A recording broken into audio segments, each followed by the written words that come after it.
11:59 at Radio Free America. This is Uncle Sam with music and the truth. Right now, we've got a few words for some of our brothers and sisters in the occupied zone. The chair is against the wall. The chair is against the wall.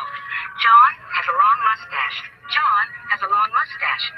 It's 12 o'clock, Americans, another day closer to victory. And for all of you out there on or behind the lines, this is your song. And welcome everybody to our Daily Gun Show. We come to you live every weeknight at midnight Eastern. We talk about guns for about an hour. We got people joining us on the YouTube side where we're live. We simulcast on gunchannels.com. And hopefully some other people will jump in. We've got links out there to people on the gun channel side. Some people on the YouTube side. Thanks for showing up. We got Angelina joining from California. Thanks for jumping in. Hello, everyone. Got Cycle jumping in from Connecticut. Unmuted, but we're not hearing anything. He's probably jumping back and forth. Did he say anything? I didn't hear anything. Oh, you're unmuting, but we're not hearing anything at all. Then we'll jump to Gary in Kansas. Thanks for joining. Thanks for the invite. Always. And then Snob jumping in from Oklahoma. Yep, thanks for the invite. You bet. So I'm down here in Arizona. We normally talk about the industry and tech on Fridays. So I don't know if there's anything going on in the news as far as tech or in the industry. But we've had a lot of political stuff this week. So there we go. Anything? Geez, not that I can think of. I'm kind of over hearing about all the 3D printed gun stuff by now. Oh, yeah, that's a big thing. Can we talk about that, or did we talk about it yesterday when I was absent, or... Because I have some questions about that, and maybe we can work through them together. Go ahead. Okay, so number one, who the hell is going to shoot that thing? Wouldn't that blow up in your hand? Because I keep hearing it's like a 9mm, a 380, or a 40. So, I mean, I'm not shooting that. And how is it hitting a primer? Where's the force? Is there a spring? Are you 3D printing a spring? So you're talking about that goofy looking one that kind of looks kind of goofy. Looks like a with like an AR-15 grip on it. That's the one I keep seeing. So if there's other ones, I don't know. But the one I keep seeing is like a weird, like a goofy, snub-nosy AR-15 grip thing. Yeah, so I think that one was originally made to be a gun, right? Like all you needed to put a bullet in there and then like a rubber band or something. And you printed out all the parts and then it was big and goofy so that it would hold 22, I guess, I think. But I don't think they're 9mm, 40s or anything like that. But most of the 3D printed stuff is receivers, as far as I know, the AR receivers, which are only a portion of the gun. Right, and so, yeah, I know there's a whole, you print the pistol one is the one that I think people are focusing on. At least the people that I see, like the liberals that I see. They're focusing on that one because it's like, oh, you can 3D print a pistol and put it in your pocket and, get a shot off. But go ahead, Snob, because I see you freaking unmuting and muting. I was just going to tell you it's called the Liberator. It's only supposed to be good for one shot. Okay, but what... I'm Googling this right now, and then I'll screen share it. So what... I thought it was like a 9mm caliber. I don't know how it works. I mean, would you shoot a 9mm out of that? Heck no, it's plastic. It just doesn't barrel. Like, I understand there's an execution of it, yeah. But, like, I mean, I don't think it's going to work. Does it work? Is there, like, a video of someone shooting one? Not that I've seen. And then the 80% or the printing an AR-15 lower obviously is the one that G was just talking about, which I do see some of that, but it seems like people aren't as terrified of that one, or that one's not the one getting the screen time recently. But even that, I mean, I had a friend with a polymer lower. He shot like 5 rounds out of the thing and it broke. So is 3D printing capabilities any better than that? Like, can you make some sort of like reliable lower that'll not break after a couple rounds? 3D printed, I don't know, but regular polymer lowers usually last longer than 5 or 10 rounds. That's an anomaly. They have fiberglass stuff in them. You know, they're embedded or whatever it's called. So they're pretty strong. Like not a 3D printed one necessarily, but just a polymer lower. I mean, I've seen one break, but I have heard, you know, like nice stories about them too.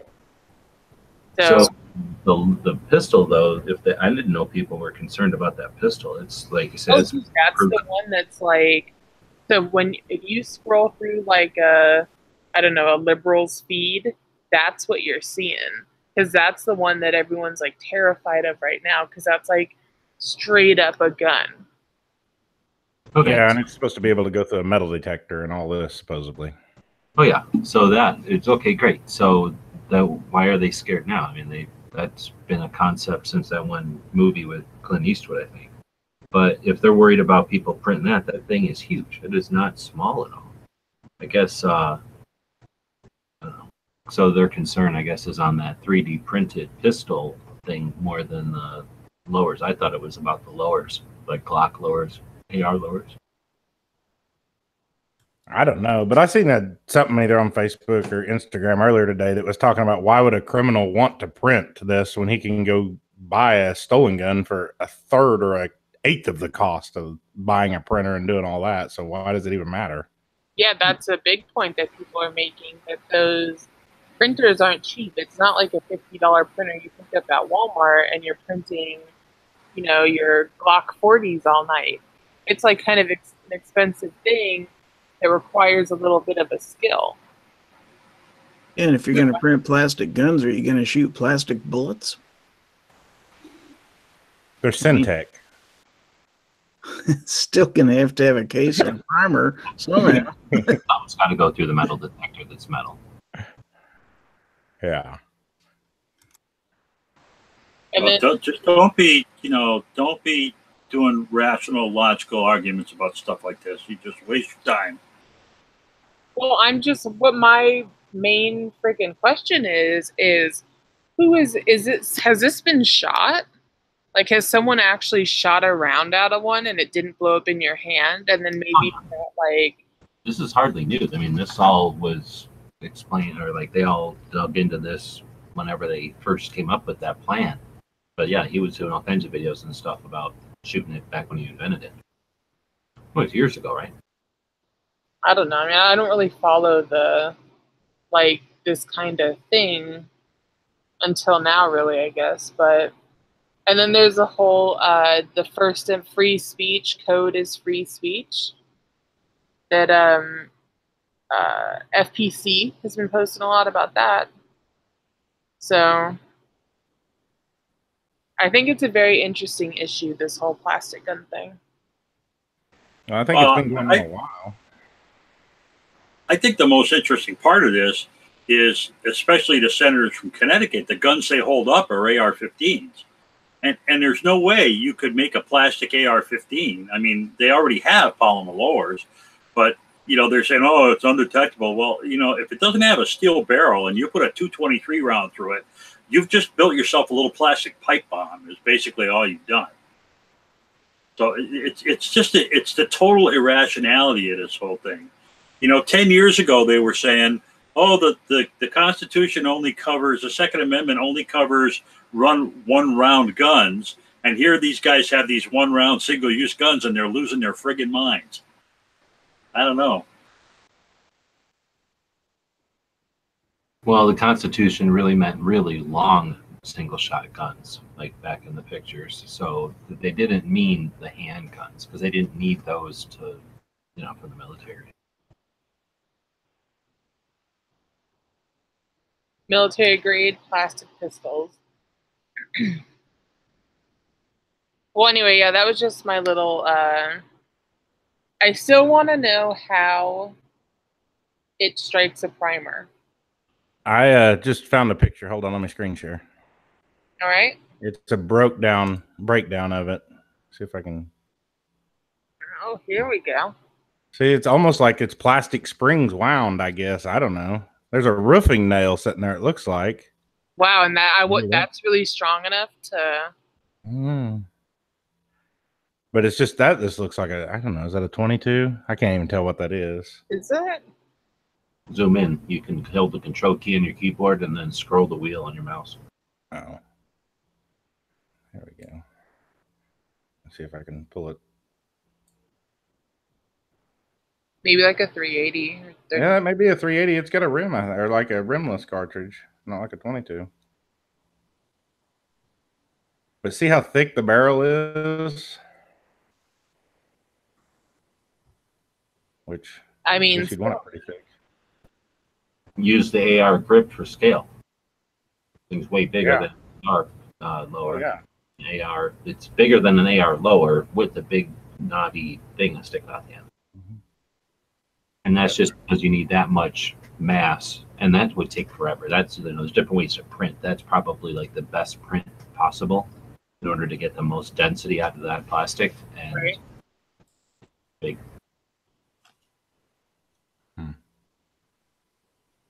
Can't tell what that is. I wonder if it's more like a 32 or something smaller. I don't think it's big enough to be a 380. It's not really big enough to tell.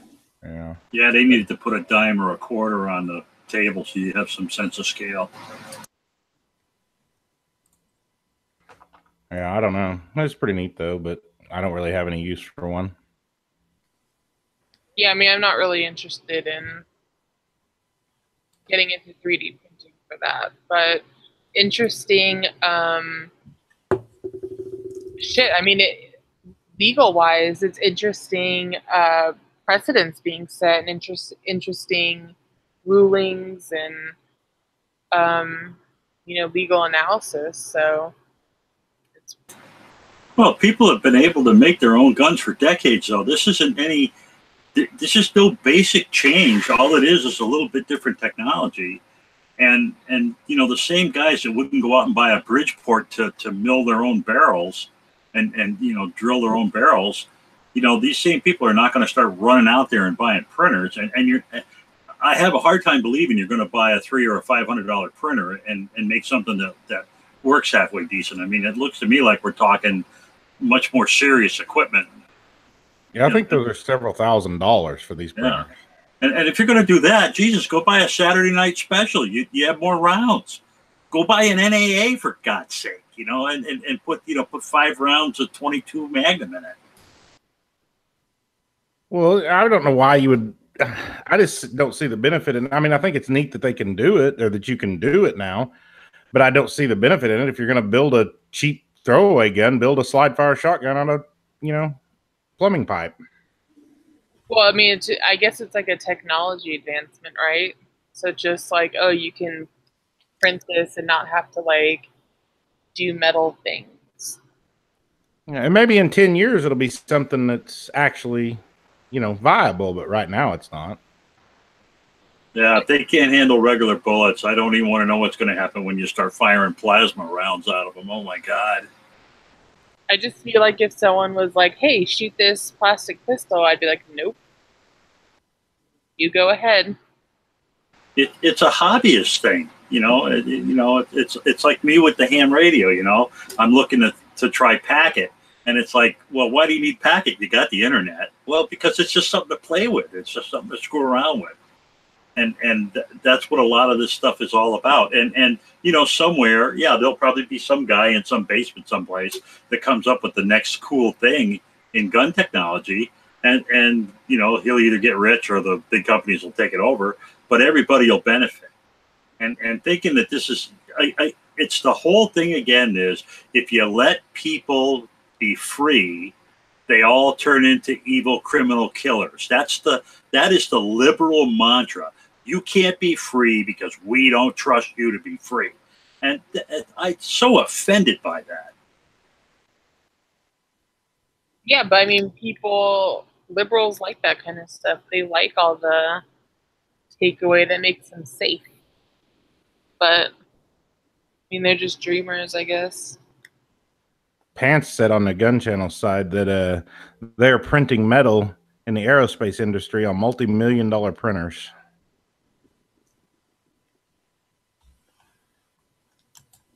So maybe at some point they could actually print a quality firearm. But like multi-million-dollar printers. Well, yeah, I don't even see the benefit. Even if you print AR lowers, basically a polymer lower for an AR, if you're printing that, where's the benefit in that? I don't understand it because, you know, they're not very expensive. I mean, are you going to be able to buy one cheaper than $30 or print one cheaper than $30? I mean, Jesus, just a time scale involved of you know, doing the material, you know, layer after layer after layer. It's got to take hours and hours and hours to print one of those things. There's no way that's cost effective. Oh, yeah. Right, where are we even taking this now? So there's this concern that people are 3D printing guns. Like Cycle said, you can take a hard wood and whittle a gun that'll shoot a 22 out of wood. Pretty sure people have been able to do that since we've had, you know, fine metal implements, if not been able to do that out of stone, right? So the concept of somebody creating a gun is nothing new. Every single gun that's ever been invented, period, was somebody sitting around somewhere tinkering with a gun. It was only until very recent history that a company would sit down with a task of, you know, making a new tool or something. But every single gun, look at them, every single gun was some guy sitting in his garage filing on wood or drawing on paper or fiddling with clay. A month ago, my brother-in-law made an AR-15 lower for a pistol out of wood just to see if he could do it.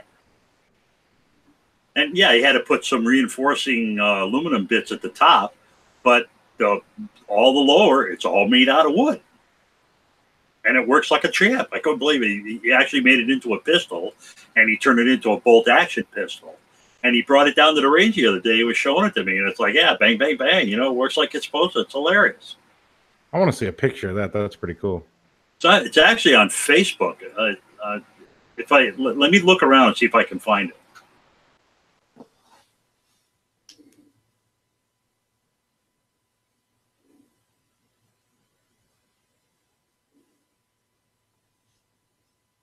So in addition to being able to make firearms out of any material anyway,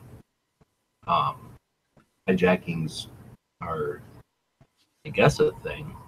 But, you know, to suggest that you can't even innovate in this realm of technology based on the fear or the concern of what some bad people might do seems kind of a weird way to govern. I don't know if we do that on anything else. Do we tell people they can't figure out new ways to fly because terrorists, or that they can't figure out new ways to shove materials through pipes because some terrorists might one day use that against us?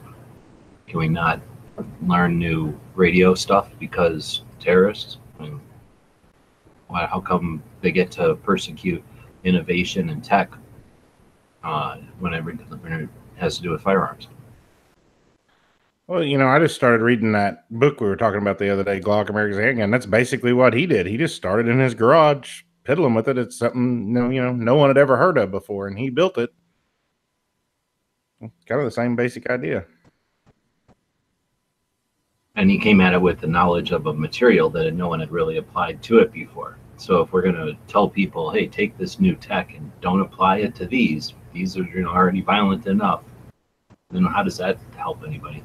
Name anything that we've ever developed that either the person himself or the tech or something about creating the tech hasn't had offshoots that develop other things.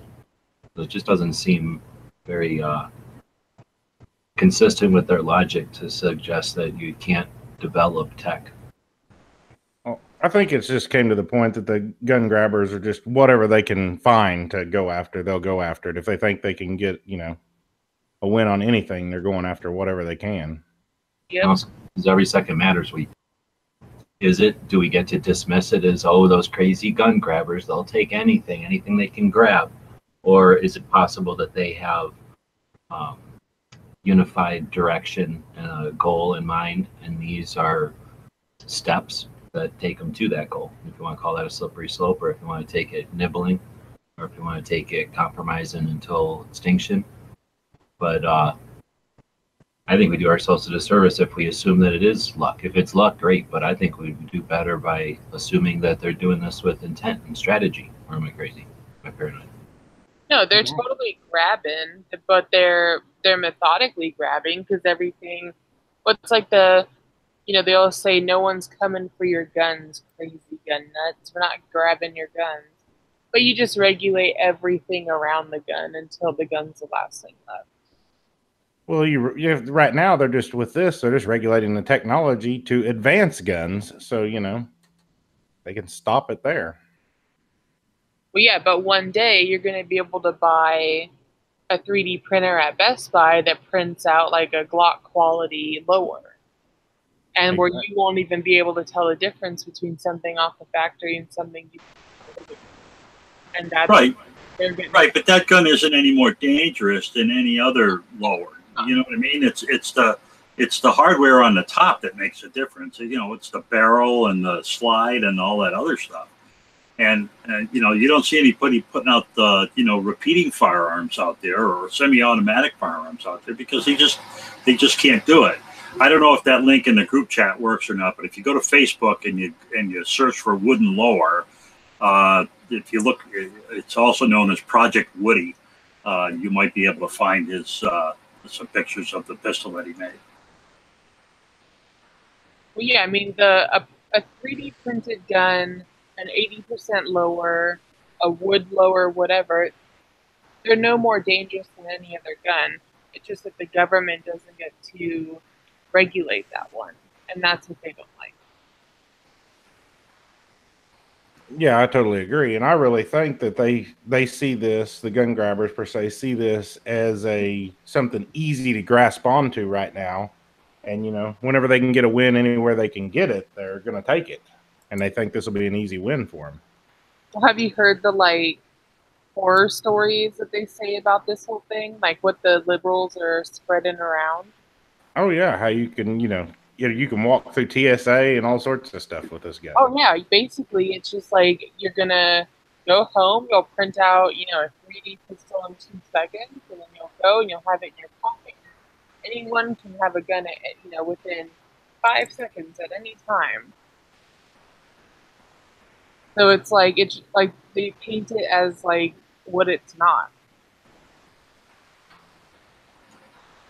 They're scared of something that's never happened and probably never will happen, but they want to make the masses scared of it. That wood lower is cool. Yeah, I used laminated wood, so it looks really, really neat. And you see the pins. In order to get the pins to stay in, he actually had to drill holes in here and put set screws in to keep the pins from falling out. Not an easy thing to do. That is pretty cool. Yeah, and then because it's Connecticut, and of course we can't make our AR-15 rifles because those are illegal, he turned it into, this is a fixed magazine, and it's a bolt action.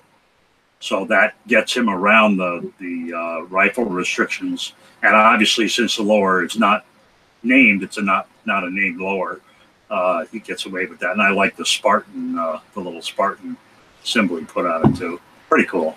That bolt action's really, it looks cool. Yeah, and the next thing he's going to do is he's going to cut this bolt off and get rid of the buffer spring assembly because you don't really need it. With a bolt action, you don't really need it. So that would get rid of the buffer spring hanging off the back. This buffer spring assembly here hanging off the back. So that's his next thing he's going to try to do, because he's just nuts. He just loves. I wonder if I could do that kind of stuff. That's how you end up being inventing blocks. Oh yeah, cool. If you're gonna have a brother-in-law, have a cool one, man. That's the important thing. So that's a dude that went to Tulsa? Yes. Right on. Oh, wow. Some of us know him, that some of you don't.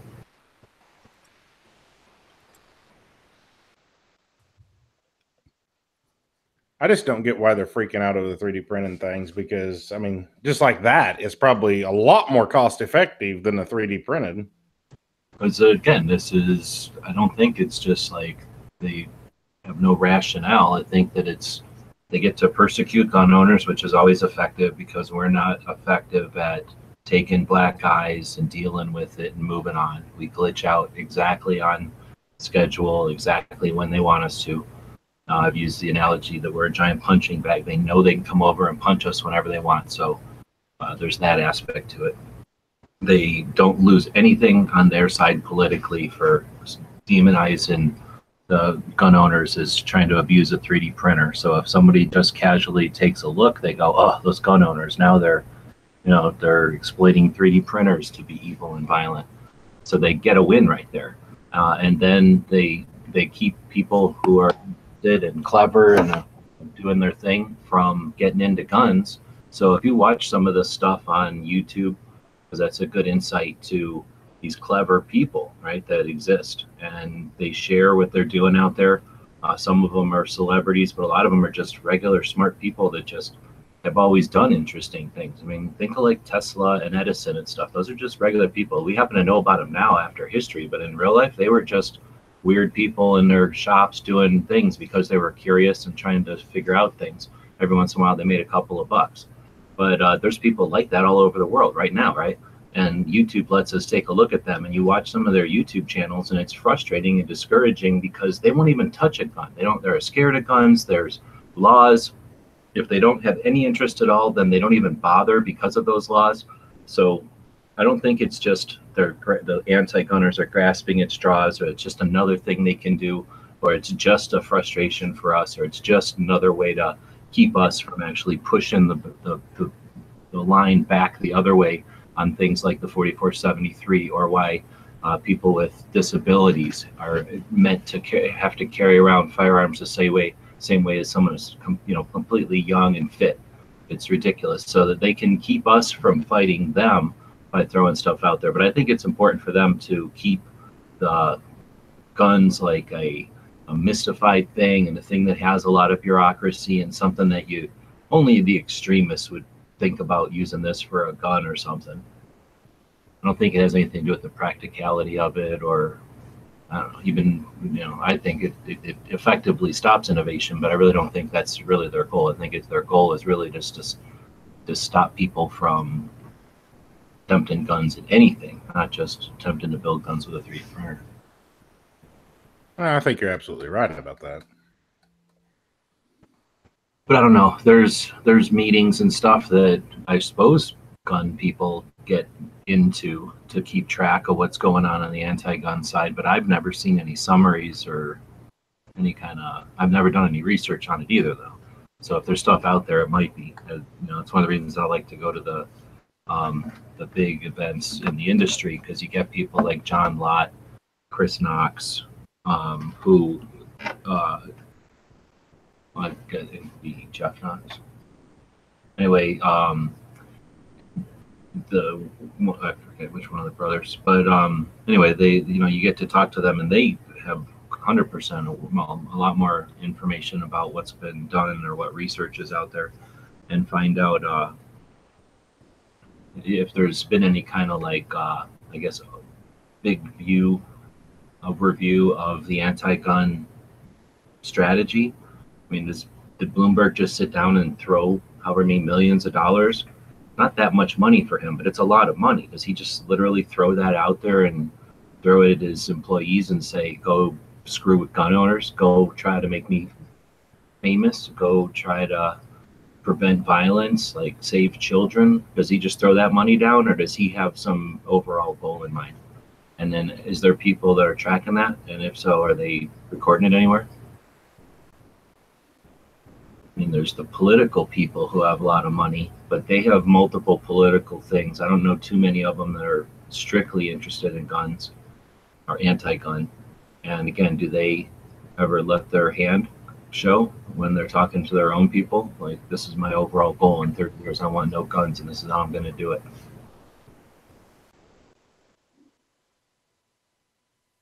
I don't think Obnoxious is saying, look how stupid Shannon Watts is. I agree. I don't think Shannon Watts gives a shit about guns one way or the other. I think she just wants a paycheck. She worked for Enron or whatever it was, or DuPont or something, or both. So she's just a person who knows how to make things happen and facilitate projects and stuff at that level. She's just an employee who's, you know, willing to do that. But you know, whenever Bloomberg stops paying her, or, you know, something, for some reason she decides to do something else, somebody else comes along, pays her more, whatever, she's not going to care. She'll go worry about the oceans or whatever, something next, weather.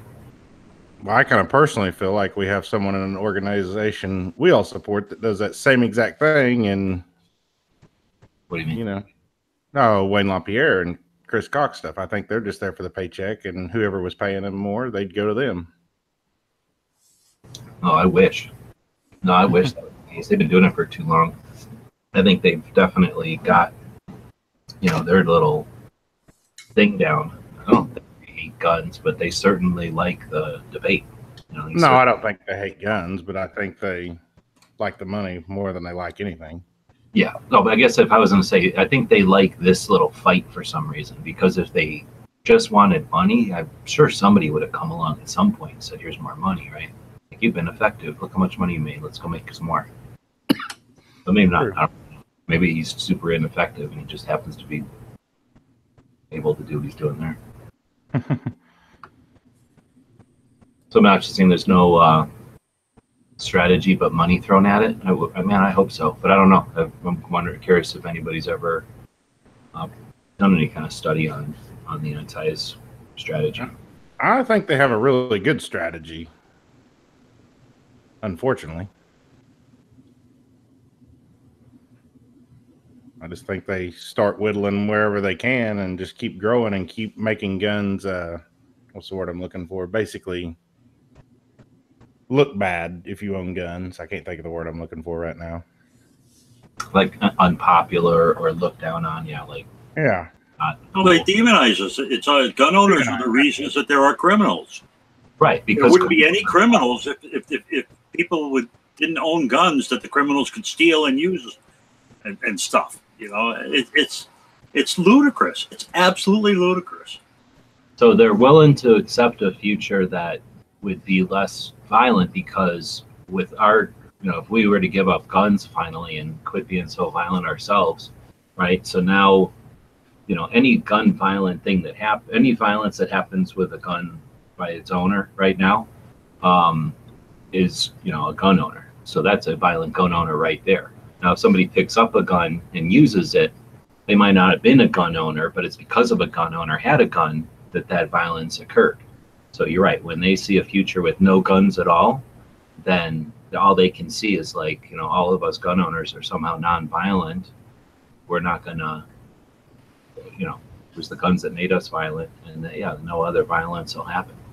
Right, and they totally leave out the part of the argument that says, well, what's the actual modus operandi of these guys that steal guns? So I'm going to knock off a liquor store. So at 10 this morning, I'm going to break into somebody's house and steal a gun, and at 12:30, I'm going to knock off a liquor store. That's not how it works. These guys steal guns, they cache them, they train, you know, they train with them, they use them, they have them hanging around for months and months. You never know when they're going to commit the crime. And at that point in time, they are a gun owner. I don't give a shit what anybody says. They're evil, bad ones, but they are, you know, it's not like they make it sound like it's, well, you know, I'm going to walk in and get a gun, and then, you know, a half hour later, here I am, guns a-blazing, robbing a liquor store, holding somebody else up at an ATM. And that's just not how it works. But logic and facts mean absolutely nothing. Well, you know, just like what you said, if they take every gun off the America streets, you know, then they're going to just start doing what, you know, London's doing now. I read, I think it's been like 2 or 3 weeks ago, but one of the large stores there, basically a Walmart there, chain stores, are quitting selling kitchen knives because of the violence, knife violence. So Waitrose or Tesco? I don't know. Because you didn't solve the problem. You just changed the tool. Exactly. Well, It's going to go really good with the quote tonight. I picked one that fits right into this topic. ooh, I'm excited to hear it. All right, so I mean, we spoke about that a lot. So why don't we roll into some of the other stuff, like gun shop of the day, gun movie of the day, history, and that kind of stuff. So, gun movie of the day. I saw a movie last night that had guns in it. It was called Chernobyl Diaries. Chernobyl Diaries. Have you guys seen that on the Netflix? No, and I'm surprised that had guns in it because isn't that the story of the nuclear accident? Yeah, everything with diaries in it is a girl movie. No, it's Is that the sequel to Princess Diaries? yeah. It's a Russian version. Oh, okay. Diary of a Mad Black Woman. I like that one. Oh, I bet. Yeah, so it's like a scary movie-ish, I guess. I don't know. It was weird. I didn't pick it. Someone else picked it, I guess. But yeah, it has some guns in it. There was like a SIG in it. There's some AKs. What was the basic premise of the movie? Dude, I can't even fucking tell you. Oh no, yes I can. It's a group of like two brothers and their girlfriends, and they're going to Ukraine for some kind of like European vacation tour thing, maybe like backpacking in Europe. And they want to go to, I guess, Chernobyl or a town near it, or they can't go there, so they have to go to this one near it. And then they're in like this haunted, well, it's not really haunted. There's these weird, like, I guess mutant aliens or something. There's like a bear. It was, I don't know, it's kind of weird. But I did see an AK. It was like a rip-off of Rocky Horror Picture Show to me. I don't know. No, it was weird. It was totally a guy movie, so I think like a guy would enjoy it more. But yeah. I just like the gun. There was a guy in there, and his name was Yuri, and he seemed like the one with like the most level head and the one who could like probably make it through this thing. Because of course they're all doing stupid shit and dying, and like, you know, things are abducting them and eating them maybe. But yeah, Yuri gets killed off at the beginning. He was the only sensible one, so he couldn't stay.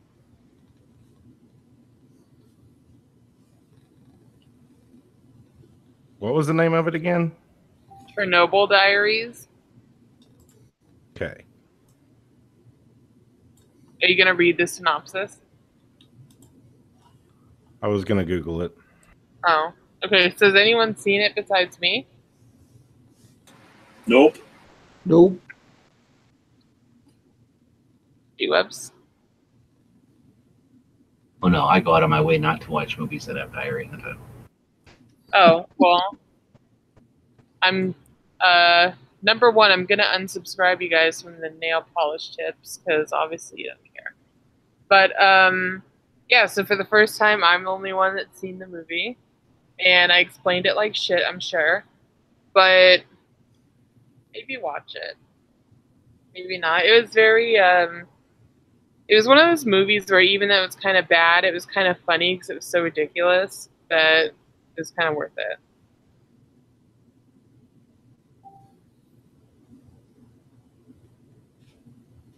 Right on. Well, that's what it's all about. It's talking about movies that people might not have seen. So half the time we talk about movies we've all seen already. I think Midnight might have seen it. He says it's a horror flick. Yeah, it's like, I guess it's supposed to be scary, but scary.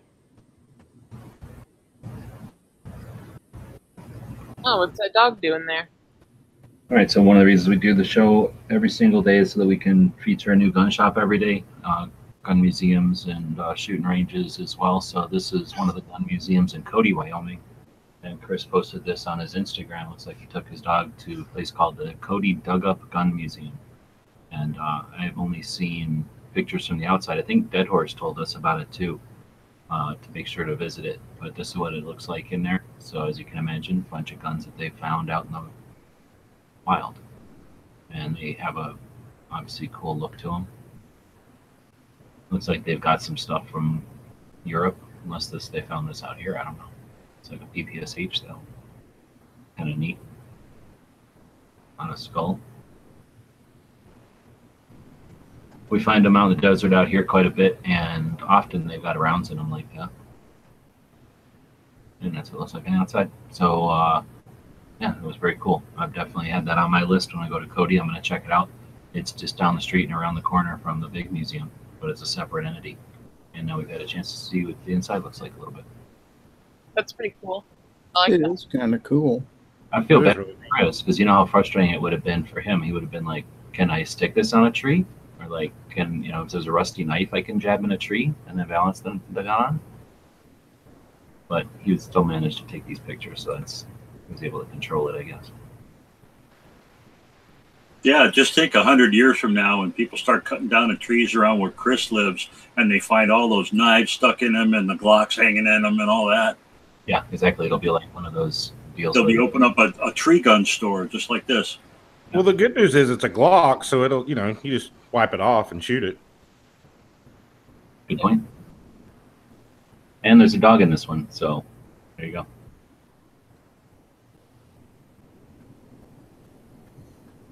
Got a gun shop and you want to suggest it, you can always email us, dailygunshow@gmail.com.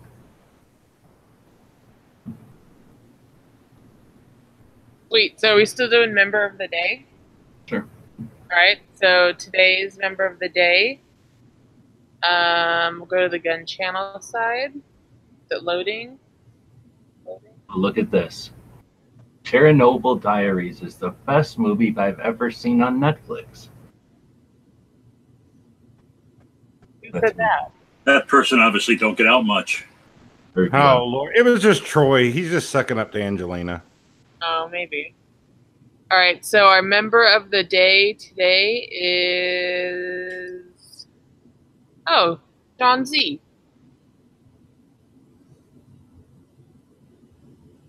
A New Yorker. So John is, in short, John's the shit. So I like John. I enjoy John a lot. He lives in New York, so I'm super jealous of him. And yeah, I love John. Anyone else like to say nice things about John? It's like a funeral when this happens. I was pleasantly surprised at how long it took John to learn to drive like a normal person when we did the trip. Oh, that's right. Like He actually did. He started off kind of bad, but it ended up, he ended up picking it up okay. And for someone who just drives in the big city all the time, he did all right. I've driven in New York, in Manhattan a couple times. It is no easy task. So it's definitely a kudos if he was able to tone it the fuck down. And he definitely carries a heavier gun than most of us do.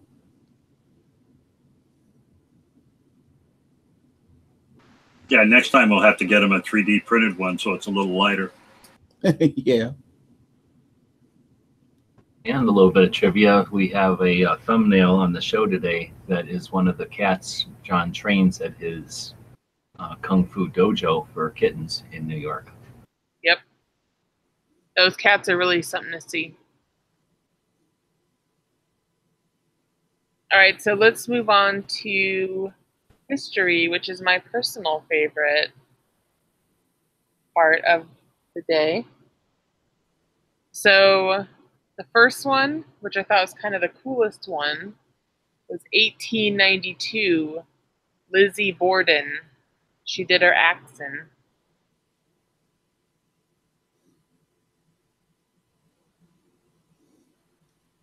But that wasn't a gun. It wasn't a gun, no. So you might want to think about axe legislation, because this woman was able to murder like 4 people with a very unsafe axe. If only it had like a paddle over the handle or something, or like you couldn't adjust the handle or something like that, it would have been way safer. I thought she only killed her father. Didn't she kill like 4 people? Does anyone Not that, know? Anyone? not that I'm aware of. I thought it was just her father. Knob? What year was I it? don't remember. It was 1892. It says Borden parents found dead, so she's killed at least 2 people. I've debunked you at least this far, Gary. Not on my list. Oh, it was before I was born. A couple years, but Only like Yeah. A couple of years before that, in 1492. Anyone know what happened in 1492, August 3rd, 1492? Christopher Columbus Columbus sailed the sailed the ocean blue. So he left Spain, it looks like, with the Santa Maria, the Pinta, and the Nina. 39 men? Holy crap. Holy crap. She murdered both her mother and father. So I think he killed way more people than her. And I guess 1492, I don't think he had guns. Well, 1 is closer to 2 than 4 is. 1944, Anne Frank captured. Yeah, there's another one of those diary books. Yeah, talk about that. 1678, Robert LaSalle built the first ship in America called the Griffin. 1678 today. 1873, Custer and 7th Cavalry attacked by Indians. What day are you on? August 4th. I'm on the It's the third. third. Today's the 3rd. 1861, the construction of the USS Monitor was authorized. So they started getting ready to build the first ironclad. Oh, 1982, sodomy arrest sparks controversy. Interesting. In 1977, the Tandy Corporation introduced the TRS-80, the world's first mass-produced personal computer. I Cool. remember those. I had a TRS-80, so that was what year? 77. Wow. 1996, the Macarena begins its reign atop the U.S. pop charts. Can you still do that, Angelina? If I thought about it, maybe. But I have to have like a warm up period. We'll save that for a late night chat. Yeah. 1861, last installment of Great Expectations by Charles Dickens is published. 1950, Congress removed the existing limitations on the size of the Army.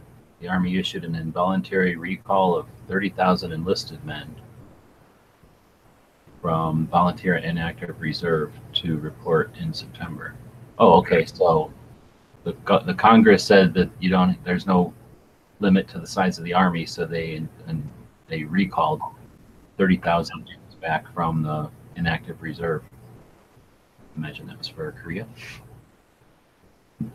1950, 8 Corsairs of the famed Black Sheep Squadron of World War II, led by Major Keller, launched from the USS Sicily and executed the first Marine aviation mission of the Korean War in a raid against enemy installations near Incheon. In 1914, Germany declared war on France.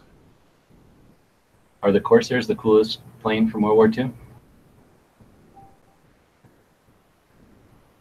I think Thunderbolt. I like them.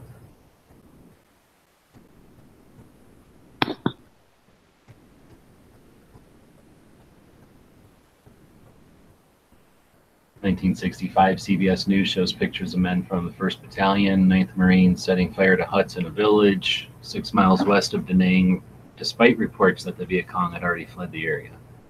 That film report sparked indignation and condemnation against U.S. policy in Vietnam, both at home and overseas.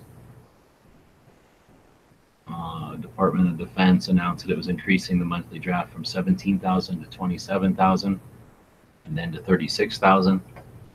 It also announced that the Navy would require 4,600 more draftees. The first time they needed more since 1956. So it's 1965, the media started influencing things, or continued to influence things probably.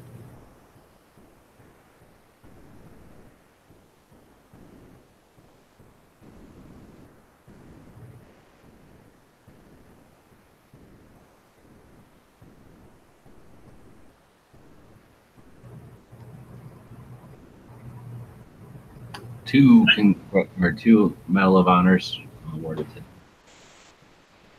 So just to show that all cultures have their really weird duh moments, in 1940, German occupiers forbid ritual slaughters. Also English and French movies. Oh, God. Gotta love it.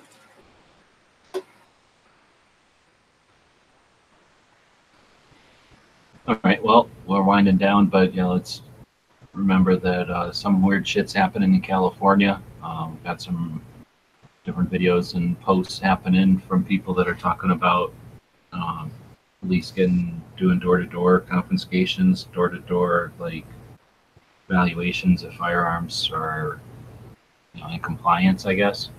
And there's already like 15 arrests.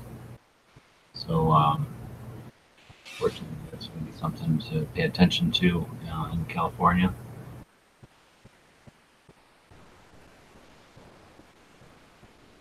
Some of them were perceptions of flash from a muzzle brake.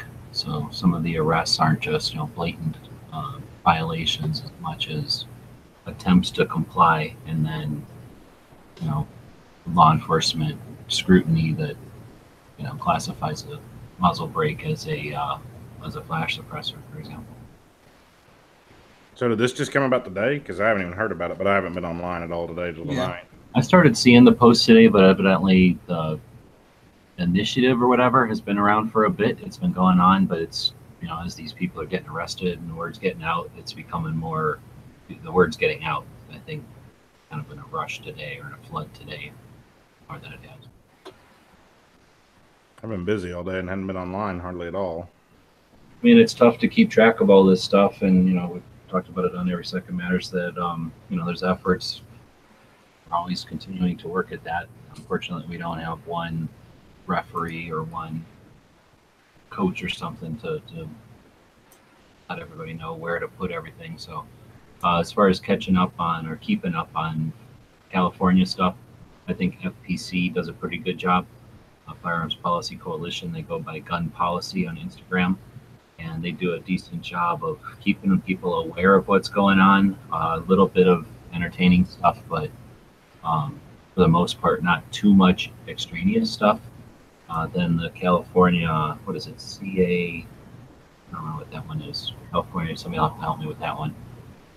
CRPA or something. Is it the Rifle and Pistol Association or something?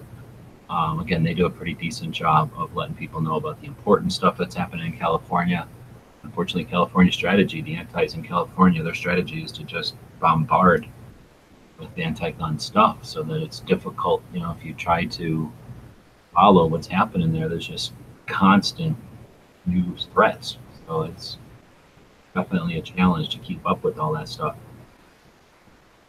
And that's kind of another thing I think they figured out is just to burn money out of, like, say, the Firearms Policy Coalition or any of those. They can just keep burning their money by just filing just bill after bill after bill all the time.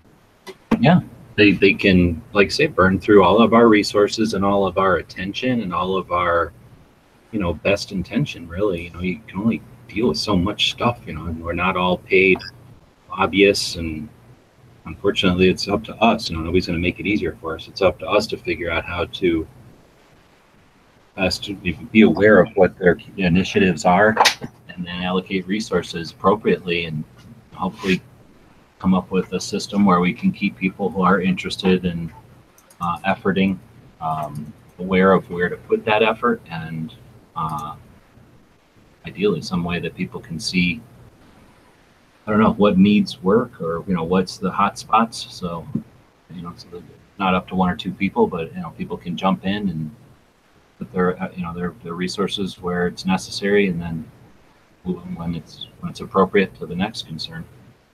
But once we put together Doom and Bloomberg, all he can do is pay marketing firms to do stuff. He's had pretty free reign of it. He pays marketing firms. He comes in. Washington State, at least, their strategy there was to buy the biggest 3 lobbying firms, or whatever you want to call, not lobbying, but marketing firms, that can put them to work to influence the public on these universal background checks and all this crap. And it was effective. They hired the people whose job it is to tell people to buy Coke or Pepsi or whatever, put them to work. Those people are willing to work for that kind of goal, and they did so. So not only does it, it's frustrating because they hire people whose job it is to know how to influence mass numbers of people, but they also hire the people. So even if we had the money and the interest in hiring somebody like that to do the work towards our side, they've already hired the people. So it's definitely frustrating.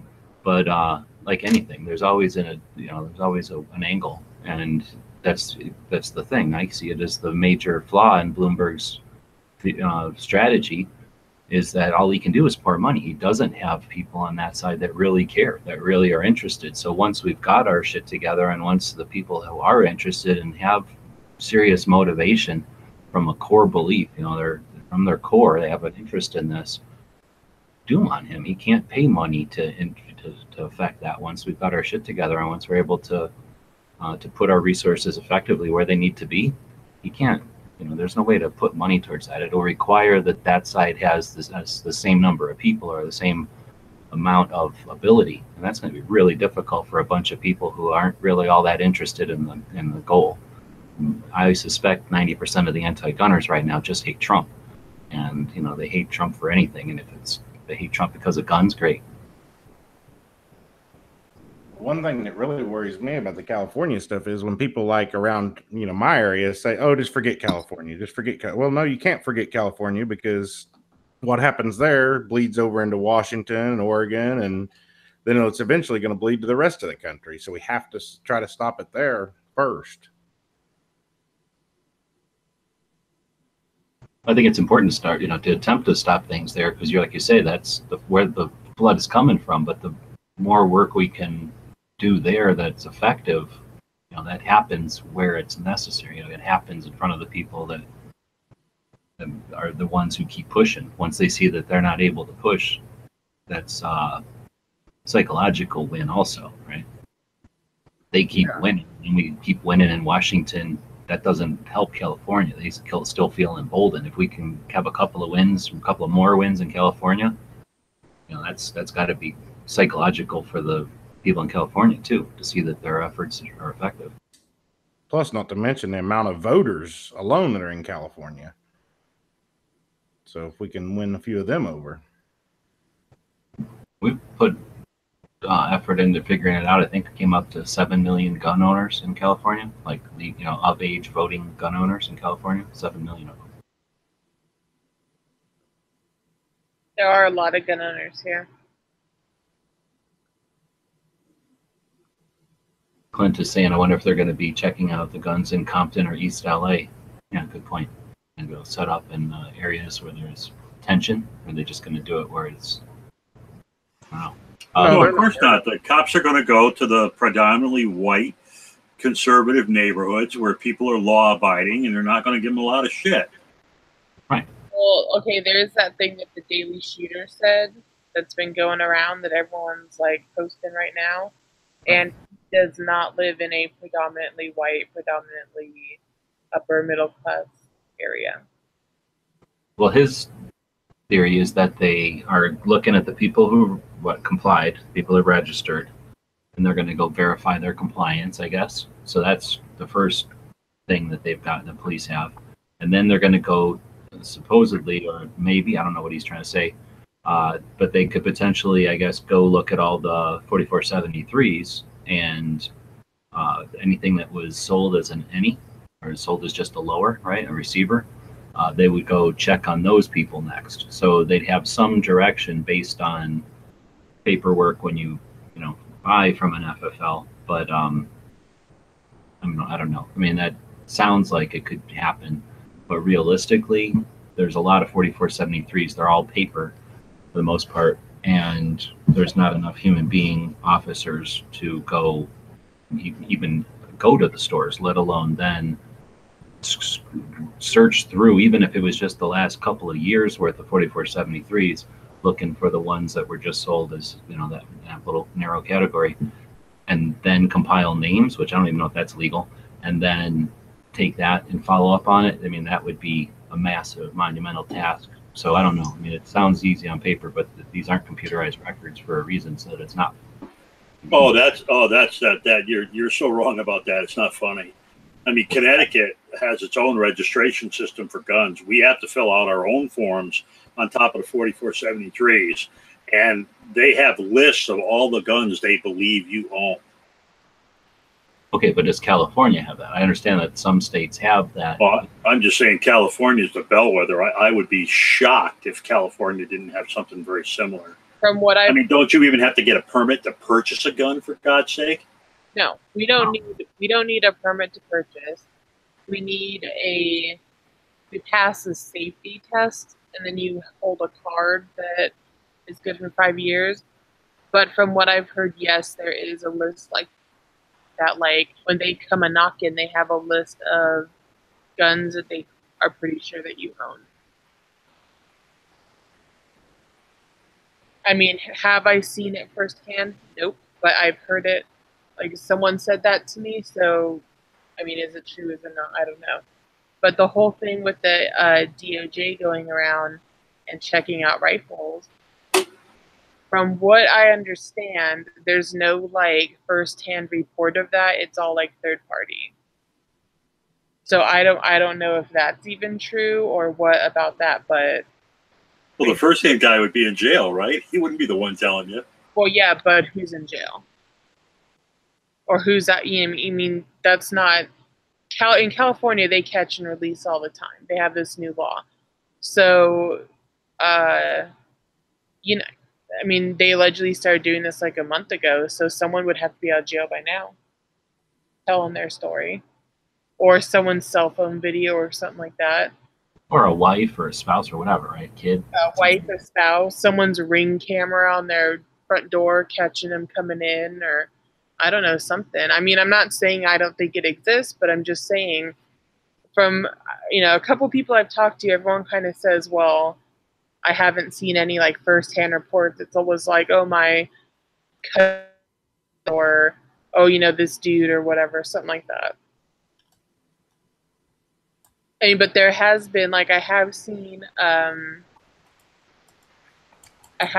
pictures on like Calguns of like the DOJ police at like Subway. Like someone took a picture and put it on Calgun saying like, oh, look who's in town. So I can't say I've ever seen the DOJ police, ever in my entire life here in California. So I don't know what's up with that.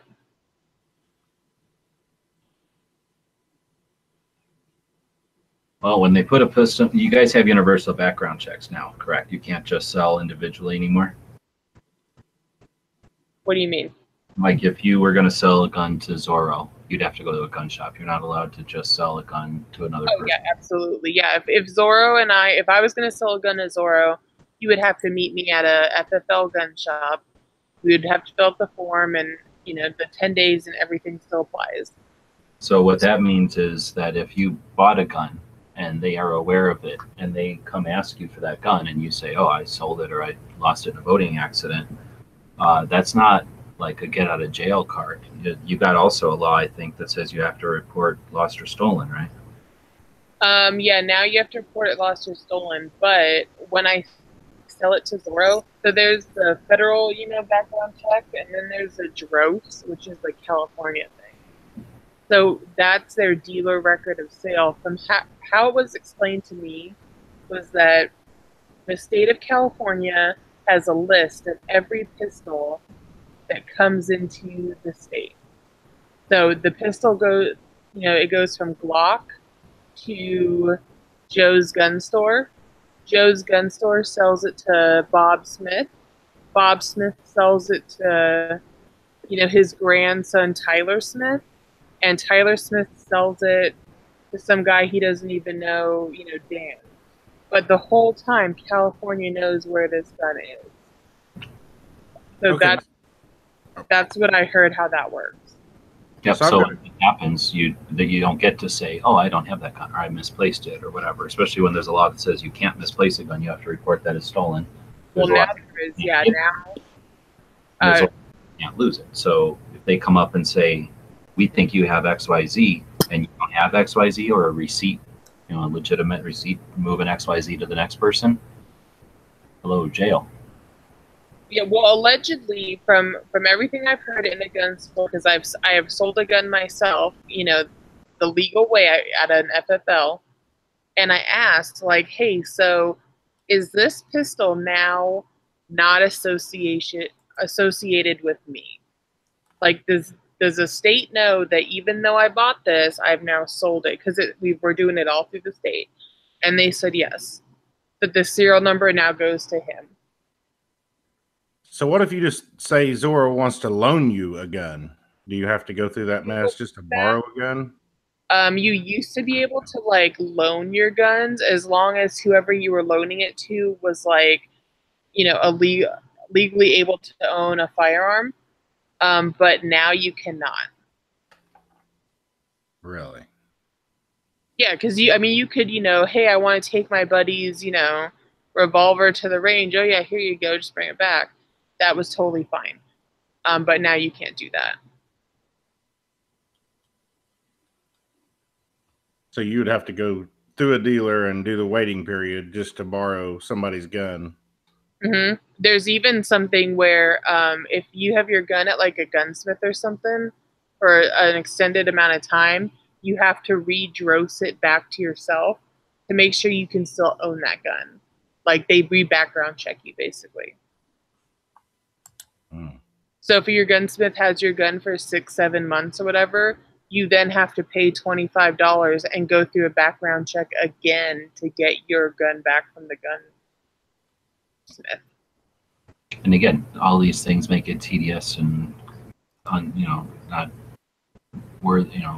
not worth being in the sports or in the being involved in it. Tedious and very expensive, and there's all kinds of fees and hoops and just bullshit. Yeah, and if they can manage to get 10% less people to own a gun, then that's a win for them. So yeah, that kind of stuff would stop all your casual owners. Mm-hmm. And it makes people go underground and, turns people into criminals and stuff. And, well, I don't know. We'll see what happens with this. There's definitely concern. We are still cutting our teeth and getting our legs with social media. Obviously, like Angelina was saying, it's not, verifiable. We've got multiple, like you're saying, like doorknob cameras or cell phone situations or anything. So it's not like we're looking at a bunch of videos of stuff happening. We're talking about at this point what people have heard. So we'll continue to watch that. But if it is something that is happening, then it'll be super important to get some of that stuff documented so that when these antis suggest, oh, we're not trying to do this, and we tell them, well, you might not be trying it, but this is the actual only result. If you suggest that the only result to end violence is to confiscate and monitor these implements of some of the violence, then the only conclusion is you have to have law enforcement out there enforcing it. So bunch of bureaucracy, whatever they're doing, they're not doing whatever other jobs they might have been doing that week or that day, or it sounds like they're setting up shop for months at a time in an area. So I doubt they hired new law enforcement for this. They just took people off of other tasks that were probably necessary. And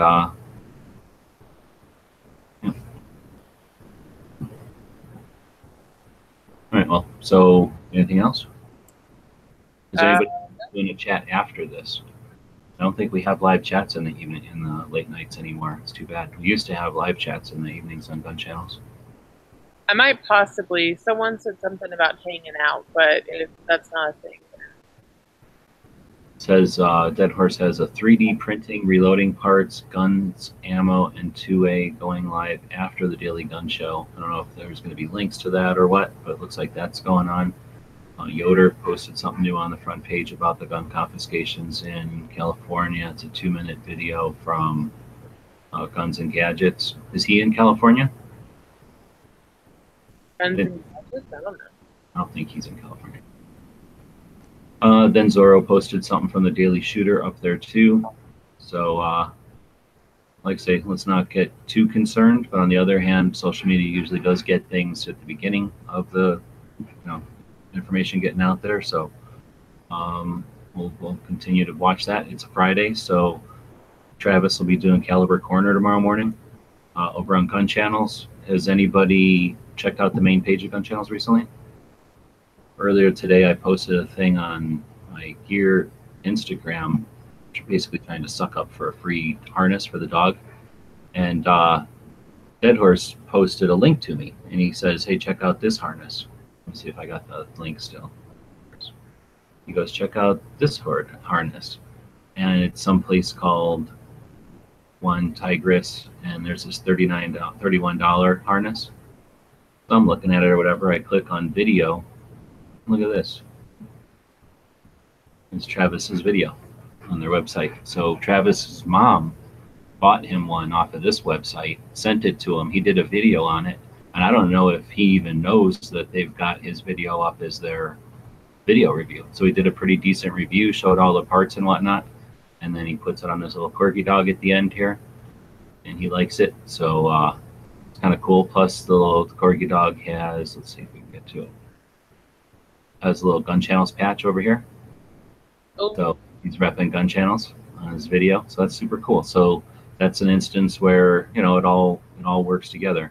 So Travis's video got liked by this company. The company posted it, and then there's a little plug for Gun Channels there. So thanks for Travis for that. And look at this. They got a pretty cool Doberman pic, boy Doberman, and wearing this little harness. Unfortunately, nothing in here says Made in USA. So, and just looking at it, you can tell it's not Made in USA when he shows the insides of it and stuff. It's all that Chinese nylon. But it does look like a fairly simple design. So I might just make one for her. But we'll continue to look for the something over from Instagram. Anyway, I thought that was kind of cool that it all came full circle. So I stuck that up here somewhere. I guess it's here. I don't know why. For whatever reason, it didn't show up as a video. But I thought that was pretty cool that Travis is out there doing his thing, and that those people thought it was cool enough to post it as a what am I trying to say? Review of their product. Anyway, Travis will be on tomorrow. Rick does Rick's Life as I See It. Rick extended his Indiegogo campaign. So if you're interested in seeing a guy who's been consistently putting out 2 shows a week, a Saturday show where he just gets into it and talks about guns, as a person who was American, moved to England for a long time, and then came back to the United States, lives in Rhode Island. So, has an interesting experience level and perspective on owning firearms. I think a different appreciation than some of us, I suspect, having lived in England for so long. He also has some issues, so he does a chat for the disabled on Wednesdays, and he's brought people into Gun Channels through that avenue, and that's what it's all about, is somebody just doing his thing.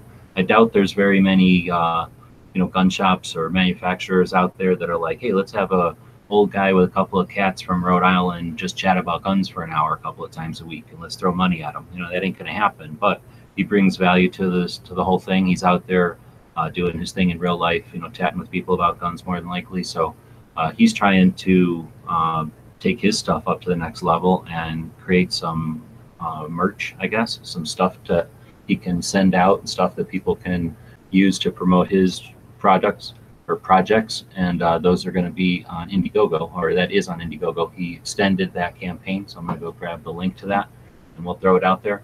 But Rick's show is tomorrow, and if you're interested in our show, then I'm guessing you like non-fancy, real life type talk and click at the same time, but real content, stuff that's made from people's interest and not from their pocketbook. And you might like Rick's show. There we go. It is called the Rhode Island Podcast Shooting with Disabilities. He renamed the campaign. Oh, I'm putting it in the wrong chat. You guys don't care, so I'll put it out to YouTube. And it's worth posting stuff like this as you're doing your live events, because remember, the YouTube chat does stick around and will pop up when people watch it in the future. So I can only assume that's got to work a little bit for search engines and stuff. Looks like Rick is up to $101. He's trying to get to 500 only because that's how Indiegogo works. 500 is basically the minimum. But with 100, I'm sure he'll be able to get some stickers made. Angelino will probably be able to help him out, but I'm sure he's looking to get some patches made as well. And now he's looking at way more than 100 just because of minimum orders and stuff. So going to help him get some stuff made so that he can get the word out about his projects and give him some encouragement. So far he's got 6 people over there. Even though he has a thing for $1 there. Even if you're not all that interested in getting one of his patches or whatever, throwing $1 at them, they're going to keep 10 cents or whatever, but that 60 cents is a little bit in the pot, but if it also is just cool and it's a bit of encouragement to have them see that number go up from 6. And it's super easy to get, throw $1 at them on PayPal and to see this number jump up. What also happens, just how these machines work, when they see some movement in a campaign, when they see somebody starting to get some momentum, they'll start to recommend them on the main page, and they'll say, they'll put them in a filter. If I wanted to filter my search to projects that are trending or whatever, then there's more opportunity to see Rick get recommended out there. And there's a big platform here. A lot of people go to Indiegogo just to see what's new. So hopefully somebody sees Rick's doing something interesting for people on the East Coast with disabilities. Maybe they're not shooters, and maybe he accomplishes getting somebody new into this whole thing. So I can't recommend enough checking out Rick's thing there, and his show will be tomorrow. After that, I don't know what those guys are doing in the evenings. Let's see what the schedule looks like. Oh, am I still screen sharing? No. So it looks like Caliber Corner, Rick's is at 3. According to this, Clearing the Chamber is at 8 Eastern, and then this week Unloaded is at 10 Eastern, but those guys have been, they've been not consistent on that. It says Sarge has a thing at 11, and there's no link there, so I don't know if Sarge watches this show, but he needs to work on getting the links all figured out. And then, of course, the Smeggy and Moon show. A lot of people say that's the best live show that's ever been recorded and put on the internet live. So don't miss that one. Is there any other live shows that I'm missing? It feels like I'm missing a Saturday show. Somebody doesn't have on the schedule here. Yeah, what's his name? Does Caliber Corner, right? Oh, I talked about Travis, yeah. Well, how about the one that Never Enough Ammo does? Oh, number one, he doesn't put it on gun channels, and he plays video games. So if he wants to put that in here, he can, but I'm not doing it. I'm not going to promote a channel or a video game chat. But I think that's just him and Night Strike and the people that like playing video games. But yeah, so that is something else, and I don't know if you're interested in that. Go find it on his Mr. Matt channel, probably. All right, so I don't know what's going on with all the hearts and smiley faces and whatnot on the thing, but I guess that's an indication we should wrap it up. It looks like we're a bit over the hour anyway.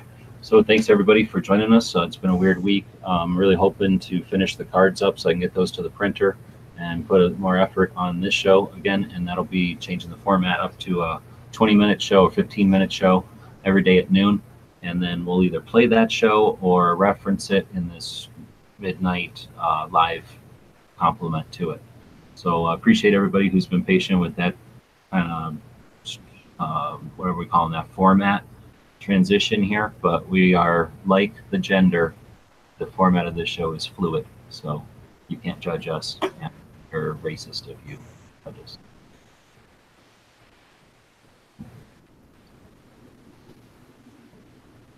All right, right. Well, anything else? You want to plug anything?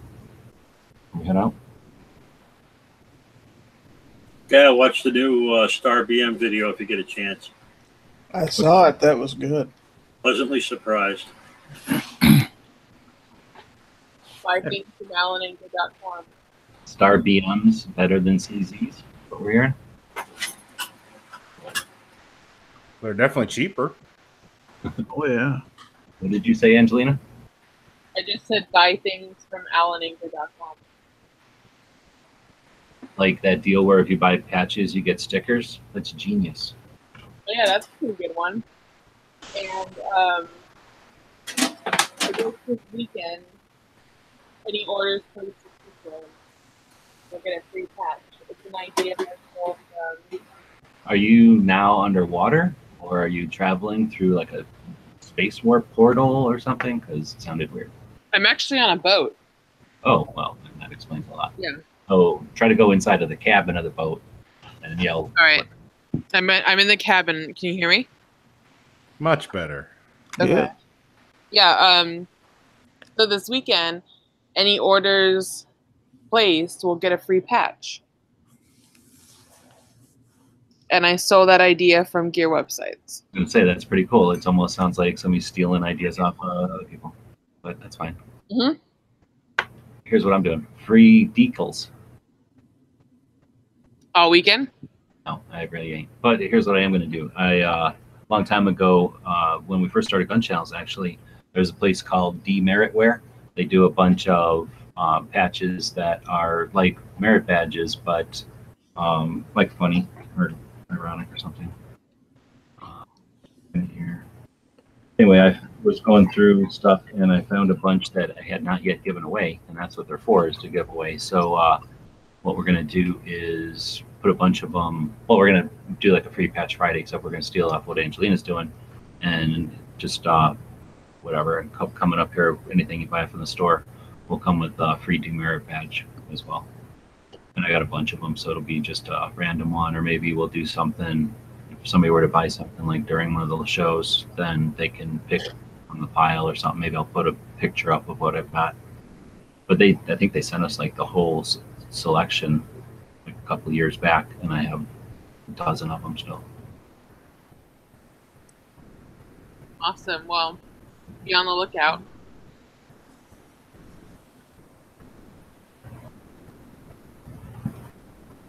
Cool. So you actually got the sale going now. So if somebody wants to buy something over the weekend, you'll get extra free loot along with it. And with that, I'm assuming somebody's got a quote. Michael does. Yeah. So this one's a little bit long, but it's a good one. So here we go. If gun laws in fact worked, the sponsors of this type of legislation should have no difficulty drawing upon long lists of examples of crime rates reduced by such legislation. That they cannot do so after a century and a half of trying, that they must sweep under the rug the Southern attempts at gun control in the 1870 to 1910 period, the Northeastern attempts in the 1920 to 1939 period, the attempts at both federal and state levels in the 1965 to 1976, establishes the repeated, complete, and inevitable failure of gun laws to control serious crime. And that was written by Senator Orrin Hatch. What year? I don't know. Hatch dead now, isn't he? Okay, we'll find it. That's a good one. Thanks. Yeah. But I just thought, I assume this was probably a speech, part of a speech he made from the floor. All right. See everybody. I like with the dates and the stuff. I thought that was pretty cool. For sure. So that's our quote for today. The guys and gals of GunWebsites.com encourage you to take a CCW class every year, practice at least once a month, and carry every day. Thanks for watching GunWebsites.com.